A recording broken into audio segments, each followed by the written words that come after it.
Well, today, 4 new MK Party members have been sworn in Parliament, and they are former Deputy Police Minister Bongani Mkongi, MK Party President Jacob Zuma's daughter Brumelda Zuma, Pumlani, Kubukile, as well as Makhosazana, Radebe. Now, the 4 new MPs were sworn in by Deputy National Assembly Speaker Dr. Annelie Lotriet.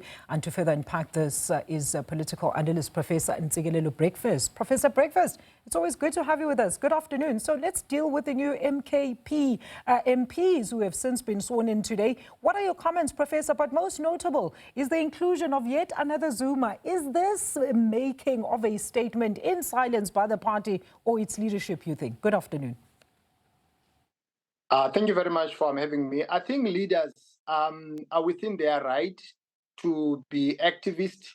However, I think when the party is picking and choosing leaders, it needs to do that on merit, because if it does so on the basis of a genealogy, then by so doing, it gives those members an upper hand. Also, it creates a scope for those members not to be held accountable. Now, you have a person who is linked to the founder of the party.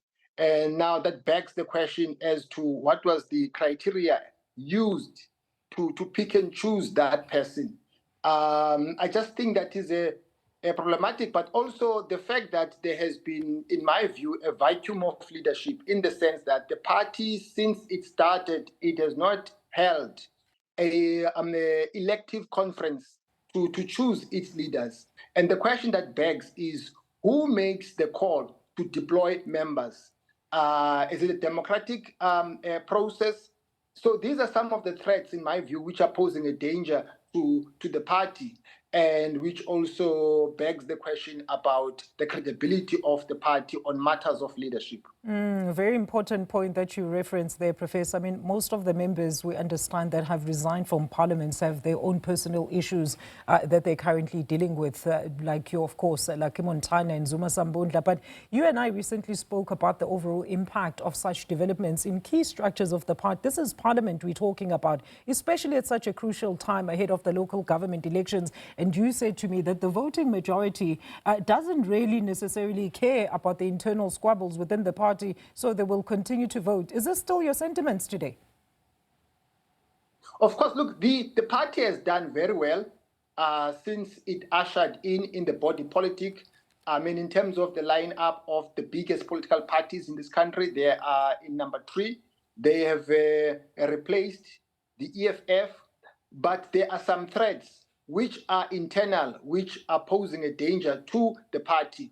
And the party needs to address those issues if the party wants to improve its electoral performance in the upcoming local government elections. So for the party to be voted on a large scale, I mean, it's a good thing, and I think it needs to tap itself on the back. But then it needs to address these serious concerns on matters of leadership. They cannot avoid organizing a conference whereby leaders will be elected. I don't buy the idea that conferences are normally captured by people who have money, this and that. That is just an excuse. The party needs to organize a conference, elect leaders. Then those leaders will be given a mandate by the rank and file in terms of decision making, as opposed to decision revolving around one person.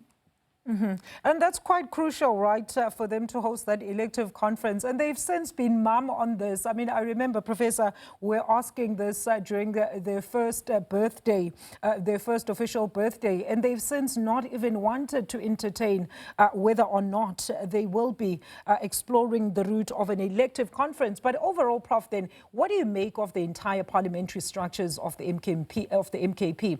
Are they at a stage where where they can call themselves a formidable opposition? This is the time to define themselves in the midst of all the current political noise and wins among the other parties, don't you think?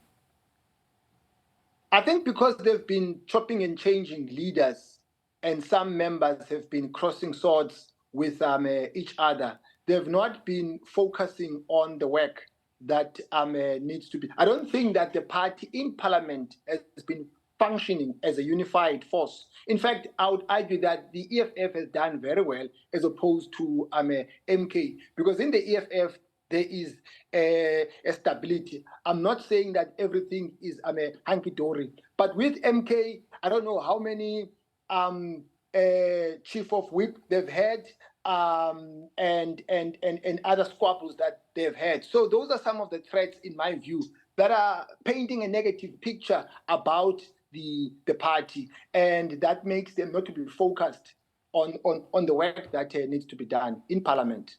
Mm-hmm. And Prof, maybe a very quick one. I mean, how long should a party, a new political party that enters, of course, the electorate actually take to iron out all these teething problems like your elective conference and appointing proper leadership that is going to steer the party in a direction that is enshrined in the founding principles of that particular party?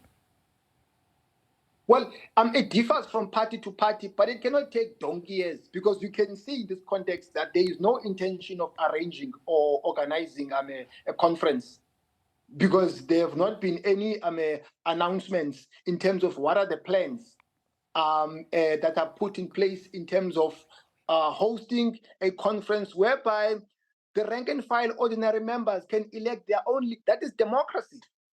Why does the party demand government to be democratic, yet on the other hand, it doesn't apply democracy itself? It's a contradiction.